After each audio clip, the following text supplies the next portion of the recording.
Hello everyone. तो आज हम अपने एफएमटी के नेक्स्ट लेक्चर की बात करते हैं जिसका नाम है मेडिकल एथिक्स।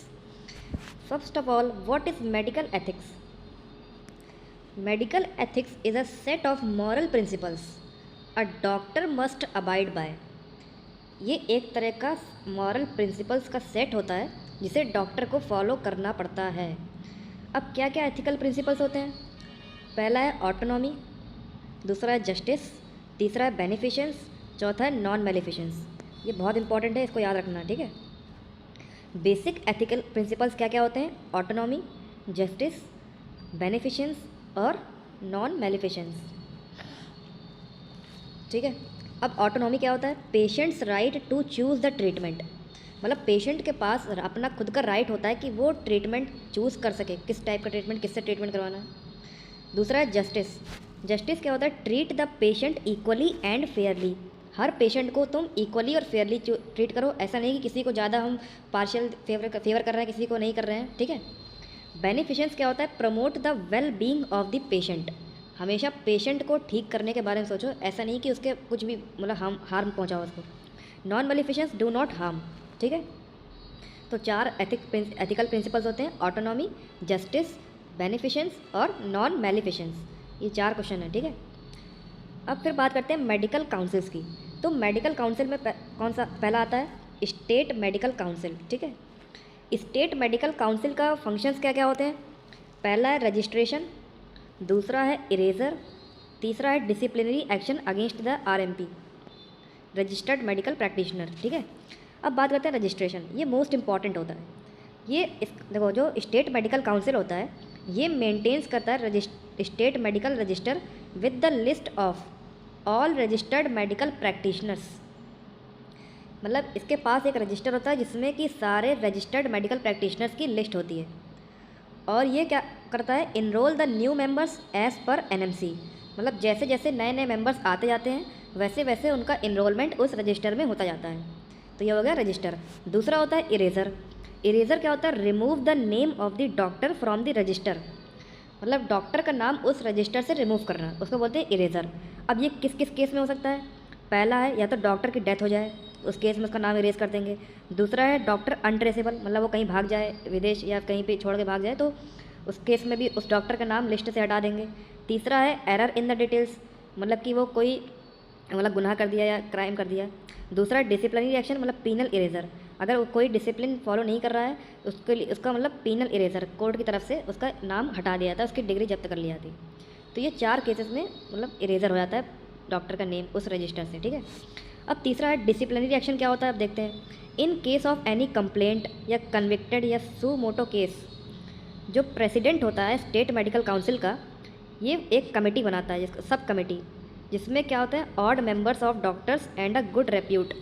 मतलब ऑड नंबर में डॉक्टर होते हैं जिनके एक अच्छी खासी रेपुटेशन होती है।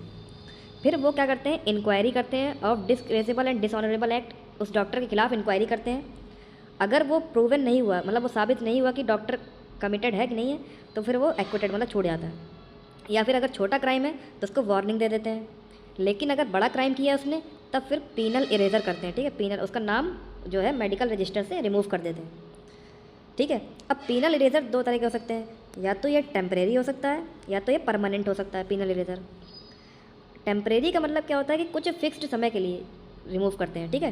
फिक्स्ड समय के लिए रिमूव करते हैं तो फॉर अ फिक्स्ड टाइम। लेकिन परमानेंट में क्या होता है कि professional death sentence. Professional death sentence का मतलब क्या होता है कि डिग्री से तुम मतलब डिग्री तुम्हारी जब्त कर ली गई। अगर तुमने कोई सीरियस मिसकंडक्ट किया है, तो अगर कोई सीरियस क्राइम किया है तुमने, तब उस केस में तुम्हारी जो डिग्री है वो तुम्हारी डिग्री ख़त्म हो जाती है, तुम उससे फिर डॉक्टर नहीं कहलाओगे। फिर जो पर्सन होता है जिसकी मतलब पीनल इरेजर हो जाता है, फिर वो अपील करता है to ethics and medical registration board EMRB। और अगर फिर वो एक्विटेड नहीं है, प्रूवन नहीं है, तो फिर वो अपील करता है, मतलब वहाँ पे कुछ नहीं हुआ तो फिर वो NMC में अपील करता है, ठीक है। यह है पूरा सिस्टम। तो स्टेट मेडिकल काउंसिल के तीन काम क्या है? रजिस्ट्रेशन, इरेजर और disciplinary action against the registered medical practitioner, ठीक है। अब आगे बात करते हैं। अब दूसरा काउंसिल कौन सी आती है? दूसरा है national medical council. National medical council जो होती है ये बोर्ड्स एंड देयर फंक्शन, इनका नेशनल मेडिकल कमीशन का फंक्शन क्या होता है? पहला है under graduate medical education board, under graduate medical education board. दूसरा है post graduate medical education board. तीसरा है medical assessment and rating board. चौथा है ethics and medical registration board. देखो एनएमसी का फंक्शंस क्या क्या होते हैं। पहला है अंडर ग्रेजुएट वालों को undergraduate medical education board, ये फॉर्मुलेट करता है standards for UG education courses and examination. ठीक है, यूजी के जो बच्चे होते हैं उनके लिए एजुकेशन कोर्सेज और एग्जामिनेशन को फॉर्मुलेट करता है। दूसरा है कि norms for the faculty and infrastructure for the medical college, मतलब फैकल्टी को हायर करता है और कैसा इंफ्रास्ट्रक्चर होता है मेडिकल कॉलेज का उसको बताता है। ठीक है, मतलब परमिट देता है। तीसरा है recognise the medical qualification, medical होने मतलब डॉक्टर होने के लिए क्या क्या क्वालिफिकेशन होनी चाहिए उसको रिकॉग्नाइज करता है। फिर उसके बाद सेकंड क्या है post graduate medical education board, ये फॉर्मुलेट करता है standard for PG and super speciality education courses examination. ठीक है, मतलब यूजी के साथ साथ पीजी के लिए भी और सुपर स्पेशलिटी के लिए भी कोर्सेज एग्जामिनेशन और एजुकेशन के लिए फॉर्मुलेट करता है। Norms for the faculty and infrastructure of the medical college and recognise the medical qualification. ठीक है, फिर तीसरा है medical assessment and rating board, it grants the permission to establish the medical college and start new PG courses. मतलब अगर किसी medical college को खोलना है तो हमें सबसे पहले एनएमसी की परमिशन लेनी पड़ेगी, या फिर अगर कोई नई पीजी की सीट लानी है, नया पीजी कोर्स वहाँ पे लॉन्च करना है तो सबसे पहले एनएमसी की परमिशन लेनी पड़ेगी। ठीक है, तो ये एनएमसी जब तक परमिशन नहीं देगा तब तक कोई भी कॉलेज या कोई भी पीजी की सीट नहीं आएगी। दूसरा है access and rate the college, NMC जो है रेटिंग करता है कॉलेज की कि कैसे मतलब उस कॉलेज की रैंकिंग क्या है इस पूरे मतलब कंट्री वाइज या स्टेट वाइज, तो इसको कौन देता है एनएमसी। तीसरा है levies the penalties on the college without minimum standards, मतलब क्या क्या मिनिमम रिक्वायरमेंट होती है कॉलेज में, अगर वो फुलफ़िल नहीं कर पाता है कोई भी कॉलेज तो जो एनएमसी है उसमें पेनल्टी दे देती है। जैसे मिनिमम कॉलेज रिक्वायरमेंट में क्या क्या चीज़ें रिक्वायरमेंट हैं, जैसे कि मतलब क्लासेस रूम होना चाहिए, मतलब प्लेग्राउंड होना चाहिए, जिम होना चाहिए, मेस होनी चाहिए, जो भी हॉस्टल होने चाहिए। ठीक है, तो जो जो रिक्वायरमेंट होती है अगर वो कॉलेज फुलफ़िल नहीं कर पाता है तो जो एनएमसी है उस पर पेनल्टी लगा सकती है। ठीक है, फिर चौथा है ethics and medical registration board EMRB, it regulates the profession and ethical conduct, ये प्रोफेशन को रेगुलेट करता है। मतलब कोई अगर डॉक्टर है तो वो उसके प्रोफेशन में अगर कोई दिक्कत आ रही है या फिर मतलब उसने कोई क्राइम वगैरह कर दिया है तो उसको प्रोफेशनल को रेगुलेट करता है कि वो आगे बढ़ाना है कि नहीं बढ़ाना है। और मेंटेन करता है नेशनल मेडिकल रजिस्टर, जैसा कि मैंने ऊपर बताया था कि मेडिकल रजिस्टर को मेंटेन करता है, उसमें से या तो कोई डॉक्टर को मतलब नए जो इनरोलमेंट है उसको रखता है और जो पुराने हैं या तो वो अगर भाग गए हैं या फिर डेथ हो गई है या फिर उन्होंने कोई क्राइम कर दिया है तो उसका पीनल इरेजर हो जाता है। ठीक है, अब बात करते हैं schedules in the NMC. Schedules क्या क्या हैं एनएमसी में। सबसे पहला शेड्यूल क्या होता है, list of the degrees awarded by Indian universities. पहले शेड्यूल में क्या होता है, list of the degrees awarded by Indian universities. फिर सेकंड शेड्यूल में क्या होता है, list of the degrees awarded bye foreign universities. फिर थर्ड शेड्यूल में दो पार्ट होते हैं, पार्ट 1 पार्ट 2। पार्ट 1 में क्या होता है, medical qualifications by Indian university not included in the schedule 1। और पार्ट 2 में क्या होता है, medical qualifications by the foreign university which is not included in the schedule 2। तो ये हो गए शेड्यूल्स। ठीक है, अब बात करते हैं प्रोफेशनल मिसकंडक्ट की। What is professional misconduct, it is any disgraceful और dishonourable act done by the doctor. मतलब कोई डॉक्टर अगर कोई डिसग्रेसफुल मतलब कि शर्मनाक या डिसऑनरेबल मतलब जिससे सिर झुक जाए ऐसा कोई काम करता है तो उसको बोलते हैं प्रोफेशनल मिसकंडक्ट। इसको हम और किस नाम से बोलते हैं, इनफेमस मिसकंडक्ट। इनफेमस मतलब अब वो फेमस नहीं रहा। ठीक है, अब वार्निंग नोटिस क्या होती है, list of infamous conduct act released by NMC. कौन रिलीज़ करता है इनफेमस कंडक्ट की लिस्ट, एनएमसी। और it is given to all registered medical practitioner at the time of registration. मतलब जब रजिस्ट्रेशन करते हैं सारे मेडिकल प्रैक्टिशनर्स का तो उस टाइम पर हम उन्हें सारी जो इनफेमस कंडक्ट्स हैं उनकी लिस्ट देते हैं। और it is an incomplete list that is updated regularly. और ये लिस्ट जो हम देते हैं ये इनकम्प्लीट रहती है, मतलब ये साल दर साल अपडेट होती रहती है। अब क्या क्या लिस्ट में होता है, सबसे पहला है इसकी ट्रिक है ABCDEF। तो ए से क्या क्या है, एडिक्शन, मतलब किसी चीज़ का एडिक्शन नहीं लगाना, लत नहीं लगानी है। दूसरा है अल्कोहल, दारू नहीं पीना है, डॉक्टर मतलब पी सकते हो लेकिन अपने प्रोफेशन के टाइम पर नहीं पीना है जब तुम ड्यूटी कर रहे हो। तीसरा है association with the unqualified persons, मतलब जो अनक्वालिफाइड पर्सनस हैं उनके साथ एसोसिएट नहीं रहना है। चौथा है एबॉर्शन करना not accordance with the MTP act, मतलब एमटीपी एक्ट के अकॉर्डिंग अगर एबॉर्शन कर रहे हो मतलब ना चाहते हुए भी उसके, तो क्रिमिनल एक्ट है। या फिर एडवर्टीजमेंट कर रहे हो, रिपीटेड और इनअप्रोप्रिएट ऐड कर रहे हो, तो फिर वो भी एक तरह का क्राइम है। और एडल्ट्री मतलब improper conduct with the patient या पेशेंट अटेंडर, मतलब प्रॉपर उसको डील नहीं कर रहे हो, उसको मतलब भगा रहे हो या फिर ठीक है पेशेंट के साथ अच्छे से व्यवहार नहीं कर रहे हो, तो ये भी एक तरह का इनफेमस कंडक्ट है। फिर दूसरा आता है ब्राइबरी। ब्राइबरी मतलब होता है रिश्वत लेना, रिश्वत ले रहे हो या रिश्वत दे रहे हो, दोनों ही क्या है इनफेमस कंडक्ट है, ठीक है। फिर सी से आता है conviction in the criminal case, किसी क्रिमिनल केस में तुम इन्वॉल्व हो, ठीक है। फिर और क्या है एक्सेप्टिंग या गिविंग कमीशन, कमीशन दे रहे हो किसी को या एक्सेप्ट कर रहे हो कमीशन। फिर सी से फिर क्या है कवरिंग, कवरिंग मतलब एम्प्लॉइंग या असिस्टिंग द अनक्वालिफाइड पर्सनस, अगर तुम एम्प्लॉय कर रहे हो या एक्सिस्ट कर रहे हो अनक्वालिफाइड पर्सन को जिससे कि पेशेंट की जान को खतरा हो सकता है, तो फिर वो एक तरह का इनफेमस कंडक्ट होता है। फिर डी से क्या होता है डाइकोटोमी, मतलब कि स्प्लिटिंग ऑफ फीस, कहने का क्या मतलब है referring the patient to a particular facility for a part of fee, मतलब किसी पेशेंट को तुम ऐसी जगह रेफ़र कर रहे हो जहाँ पर मतलब तुम्हारा कमीशन जुड़ा हो या फीस जुड़ी हो, जहाँ से तुम पैसा मिलता हो तुम्हें, उसको बोलते हैं डाइकोटोमी। फिर ई से क्या है endorsement of the brand product या हॉस्पिटल, अपने हॉस्पिटल का या अपने कोई ब्रांड का दवाई के या प्रोडक्ट का उसका तुम ज़्यादा ही मतलब एंडोर्समेंट कर रहे हो, प्रमोट कर रहे हो एक तरह से। फिर क्या है फॉल्स सर्टिफिकेट अगर है तुम्हारे पास, तो वो भी एक तरह का क्राइम है, अनएथिकल एक्ट है। जी क्या है गिफ्ट या monetary benefit accepted from the pharmaceutical companies, कोई फार्मास्यूटिकल कंपनी से तुम्हें कोई गिफ्ट एक्सेप्ट कर लिया या पैसे ले लिए कि हम आपकी दवाई को प्रमोट करेंगे, तो ये भी एक तरह का इनफेमस कंडक्ट है, इससे तुम्हारे अगेंस्ट बहुत ही स्ट्रिक्ट एक्शन हो सकता है, ठीक है। अब बात करते हैं वार्निंग एंड वार्निंग नोटिस में क्या अंतर होता है। वार्निंग एक तरह का फॉर्म ऑफ पनिशमेंट है, it is given to the doctor accused for professional misconduct, अगर कोई अपने प्रोफेशनल से मिसकंडक्ट करता है तो किसी डॉक्टर को पनिशमेंट दिया जा सकता है अगर वो एक्यूज्ड पाया गया तो। वार्निंग नोटिस क्या होती है लिस्ट ऑफ द मिसकंडक्ट, ये एक लिस्ट होती है वार्निंग नोटिस, ठीक है। ये सारे मेडिकल रजिस्टर्ड प्रैक्टिशनर्स को दी जाती है। नोट क्या है रजिस्टर्ड मेडिकल प्रैक्टिशनर्स या professional conduct regulation 2023 currently on hold, मतलब करेंटली अभी होल्ड पे है, ठीक है। Registered medical practitioners professional conduct regulation 2023 is on hold.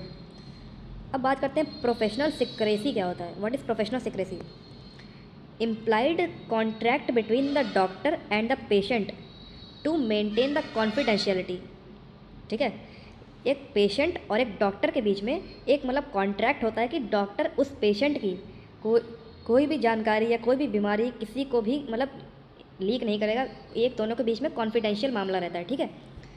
Applicable to all the adult more than 18 years और disclosure of patient information only with the consent of the patient, और doctor तभी patient के information को disclose करेगा जब तक वो patient से कंसेंट नहीं ले लेता। अभी आगे वाले चैप्टर में हम पढ़ेंगे कंसेंट क्या होता है, ठीक है। अगर इफ़ डन विदाउट कंसेंट, अगर बिना कंसेंट के कोई डॉक्टर अगर उसके इन्फॉर्मेशन को डिस्क्लोज कर देता है तो इसका मतलब क्या है breach of the professional secrecy, मतलब उसने प्रोफेशनल सिक्रेसी को तोड़ दिया, मतलब ब्रीच कर गया। तो फिर इस केस में क्या होता है कि पेशेंट जो है उस डॉक्टर के खिलाफ केस फाइल कर सकता है इन द कोर्ट या फिर कंप्लेंट कर सकता है स्टेट मेडिकल काउंसिल को, ठीक है। तो प्रोफेशनल सिक्रेसी क्या होता है, ये एक तरह का इम्प्लाइड कॉन्ट्रैक्ट होता है डॉक्टर और पेशेंट के बीच में, जिससे कि दोनों के बीच में कॉन्फिडेंशियलिटी मेंटेन रहे, मतलब डॉक्टर पेशेंट की कोई भी इन्फॉर्मेशन को डिस्क्लोज नहीं करेगा जब तक कि उससे कंसेंट ना ले ले, और अगर वो ऐसा करता है इसका मतलब कि उसने प्रोफेशनल सिक्रेसी को ब्रीच कर दिया, तो पेशेंट उसके अगेंस्ट फाइल कर सकता है केस को, वो भी कोर्ट में, या फिर कंप्लेंट कर सकता है स्टेट मेडिकल काउंसिल को, ठीक है। अब बात करते हैं प्रिविलेज्ड कम्युनिकेशन क्या होता है। It is the exception to professional secrecy in case of, मतलब कहने का मतलब है कि डॉक्टर वैसे तो पेशेंट की इन्फॉर्मेशन को डिस्क्लोज नहीं करेगा, लेकिन कुछ एक्सेप्शन होते हैं जिसमें डॉक्टर की मजबूरी बन जाती है कि वो पेशेंट के इन्फॉर्मेशन को डिस्क्लोज कर ही, वरना उससे जो सोसाइटी है उसे मतलब नुकसान पहुँचेगा। तो क्या होता है community benefit, patient benefit, court of law और इन सेल्फ इंटरेस्ट। तो कब कब क्या होता है कि मतलब किन किन केस में डॉक्टर जो है बिना कंसेंट के जो पेशेंट है उसकी इन्फॉर्मेशन को डिस्क्लोज कर सकता है। पहला है in benefit of the community, तो नोटिफाइबल कंडीशन मतलब बर्थ, डेथ या एमटीपी एंड कम्युनिकेबल डिसीज़ है, इन सब केसेस में डॉक्टर पेशेंट की इन्फॉर्मेशन को डिस्क्लोज कर सकता है। अगर किसी को कम्युनिकेबल डिसीज़ है, मान लो जैसे कोविड है या येलो फीवर है या कॉलरा है, और पेशेंट कहे कि किसी को बताना मत, लेकिन डॉक्टर को तो पता है, अगर किसी को नहीं बताएंगे तो फिर लोग भी जो है इससे मतलब कांटेक्ट में आएंगे तो उन्हें भी बीमारी होने के चांसेस हैं। तो इन केसेस में डॉक्टर फिर पेशेंट से बिना कंसेंट लिए उसकी इन्फॉर्मेशन को डिस्क्लोज़ कर देता है।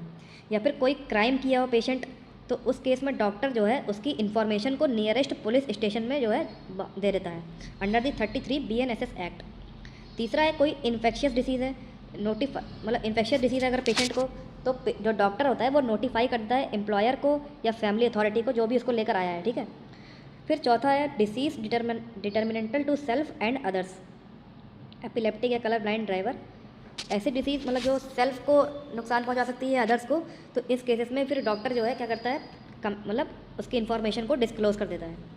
फिर दूसरा है पेशेंट के बेनिफिट के लिए, कभी कभी ऐसा होता है कि पेशेंट के बेनिफिट के लिए डॉक्टर उसकी इन्फॉर्मेशन को डिस्क्लोज़ कर देता है। जैसे साइकेट्रिक इलनेस, अगर कोई इंसान पागल है, उसके दिमागी कमज़ोर है, तो फिर वो उस इन्फॉर्मेशन को बता देता है। वरना फिर लोग क्या समझते हैं कि लोग अगर समझेंगे नहीं कि वो थोड़ा दिमागी रूप से पागल है, तो फिर उसे कैसे ट्रीट करेंगे, जिस हिसाब से उसका ट्रीटमेंट चाहिए, फिर वो नहीं हो पाता है। या सुसाइडल टेंडेंसीज, अगर कोई सुसाइड कर रहा है बार बार, तो फिर हमें इसका पेशेंट इन्फॉर्मेशन को डिस्क्लोज़ करना पड़ेगा उसके गार्जियन को या फिर कोई भी जिसके साथ वो आया है, ठीक है, जिसके रिलेटिव्स हो गए। तीसरा है कोर्ट ऑफ लॉ, अगर कोर्ट ऑर्डर कर देता है एग्जामिनेशन करने के लिए किसी भी पर्सन की या किसी भी एक्यूज्ड की, तो उस केस में जो एक्यूज्ड की इन्फॉर्मेशन है तो डॉक्टर डिस्क्लोज़ करता है कोर्ट में, ठीक है। Expert opinion on the negligence cases, in self interest, अगर सेल्फ इंटरेस्ट में है, मतलब डॉक्टर अपने इंटरेस्ट के लिए अगर पेशेंट की इन्फॉर्मेशन को डिस्क्लोज़ कर दे रहा है, तब उस केस में पेशेंट जो है फाइल कर सकता है केस ऑफ नेग्लिजेंस, मतलब उस डॉक्टर के अगेंस्ट केस फाइल कर सकता है। मतलब इन तीनों केसेस में तो डॉक्टर अगर कर देता है पेशेंट की इन्फॉर्मेशन को डिस्क्लोज़ तो ठीक है, लेकिन अगर सेल्फ इंटरेस्ट के चक्कर में करता है तब उस केस में पेशेंट उस डॉक्टर के अगेंस्ट केस फाइल कर सकता है, ठीक है। आई होप आपको समझ में आया होगा। अब बात करते हैं, अब आगे देखिए नोट क्या है, medical information about the minors या मेंटली चैलेंज्ड या convicted prisoner can be informed to guardian या कंसर्न अथॉरिटी। जाहिर सी बात है, अगर कोई माइनर है या फिर मेंटली चैलेंज्ड है या कोई प्रिजनर है जेल से भागा हुआ है, तो उसकी इन्फॉर्मेशन तो गार्जियन या कंसर्न अथॉरिटी को देनी ही पड़ती है, ठीक है। अब बात करते हैं रेड क्रॉस एम्बलम की। रेड क्रॉस एम्बलम क्या होता है, to be used only by the members of Red Cross movement. कौन कौन इसे यूज़ कर सकता है, only by the members of Red Cross movement या फिर army medical services at the time of armed conflict और नेचुरल डिजास्टर। मतलब या तो रेड क्रॉस मूवमेंट वाले यूज़ कर सकते हैं या फिर कोई आर्मी सर्विसेज वाले, जब भी कोई आर्म कॉन्फ्लिक्ट, कहीं लड़ाई झगड़ा हुई हो या फिर नेचुरल डिजास्टर के केस में। Can not be used by doctors, red Cross emblem कोई डॉक्टर के द्वारा यूज़ नहीं कर सकते, और अगर कोई यूज़ कर सकता है, अगर कोई यूज़ करता है, मिस यूज़ करता है, तो उसको पनिशमेंट मिलती है 500 रुपये का fine. Impounding of the goods and vehicles displaying the emblem, अगर कोई मतलब वैसे अगर इसको एम्बलम को अपने व्हीकल में या फिर गुड्स में कोई भी प्रोडक्ट पे अगर एम्बलम को लगाता है तो वो भी एक तरह का क्या है, कौन क्राइम है या फिर पनिशमेंट मिलती है उसको, ठीक है, मिस यूज़ होता है एक तरह का। अब बात करते हैं कुछ डिक्लेरेशंस की।